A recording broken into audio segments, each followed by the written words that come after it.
ছোট শিশুদের হাতে পায়ে ও কোমরে কালো তাগি লাগা বেঁধে দেয়া কি জায়েজ আছে? নীরব হাসান মৃধা আপনি লিখেছেন, নামাজে মনোযোগ আসে না, উল্টাপাল্টা চিন্তা ভাবনা আসে, করণীয় কি? এ বিষয়ে একটা আর্টিকেল আছে শেখ বিন বাজ রহমাহুল্লাহ, সৌদি আরবের সাবেক গ্র্যান্ড মুফতির, সালাতে মনোযোগ এর 33টি উপায়। এটি বাংলা অনুবাদ করেছে আমি, এবং অনেক অনুবাদ করেছেন, আমি অনুবাদ করেছি, বাংলাদেশে একাধিক জাতীয় দৈনিকে প্রকাশিত হয়েছে, গুগলে সার্চ দিলে এখন হয়তো পেতে পারেন। তো এই 33 উপায় তো আর বলা এখন সম্ভব নয়, তবে সংক্ষেপে আমরা এক দুটি বলতে পারি। সালাতে মনোযোগ আসার জন্য আপনি সালাতে কি পড়ছেন অর্থগুলো বুঝে বুঝে পড়ার চেষ্টা করুন, এক। দ্বিতীয়ত, সালাতে মনোযোগ আসার জন্য সালাদকে ধীরস্থিরভাবে পড়ার কোনো বিকল্প নাই। আপনি যত সময় নিয়ে পড়বেন, আপনি প্ল্যান করেন যে প্রতিটা রোকনকে খুব ধীরে ধীরে সময় নিয়ে আদায় করবেন।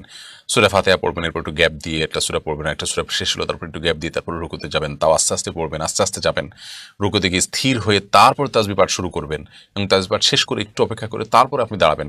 এভাবে যখন প্রতিটি রোকনকে খুবই ধীরস্থিরতার সাথে করবেন, ইনশাআল্লাহ তাআলা আপনি সালাতের ভিতরে মনোযোগ আসছে সেটি লক্ষ্য রাখবেন। তাছাড়া আপনি আল্লাহ তার কাছে দোয়াও করবেন সালাতে মনোযোগ আসার জন্য। নিজের প্রতি নিজে বিভিন্ন রকমের দণ্ড আরোপ করতে পারেন যে সালাতে মনোযোগ না হলে আমি তাহলে সালাত নফল সালাত বাড়িয়ে পড়বো, দান সাদকা করবো, ইত্যাদি ইত্যাদি।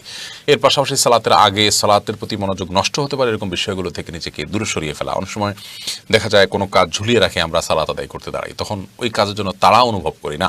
এরকম কোনো কিছু না রেখে ফ্রেশ মাইন্ড নিয়ে সালাত আদায় করার চেষ্টা করতে হবে। আল্লাহ তাআলা আমাদেরকে তৌফিক দান করুন।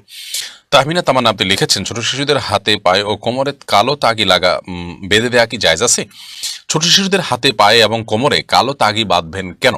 এই কালো তাগি বাঁধার ক্ষেত্রে বিভিন্ন বদ আকিদা মৌলিকভাবে কাজ করে, বিধায় এটি প্রশংসনীয় কোনো কাজ নয়। আরেকটি বিষয় আমাদেরকে মাথায় রাখতে হবে যে এই জাতীয় কালো তাগি এগুলোতে অনেক সময় দেখা যায় ফুৎকার দেওয়া হয়, ফুৎকার দিয়ে সেগুলোকে গিরা দেওয়া হয়। কোরআন কারীমে সূরা ফালাকের মধ্যে আল্লাহ বলেছেন, মিন শাররি নাফাথাতি ফিল উকাদ।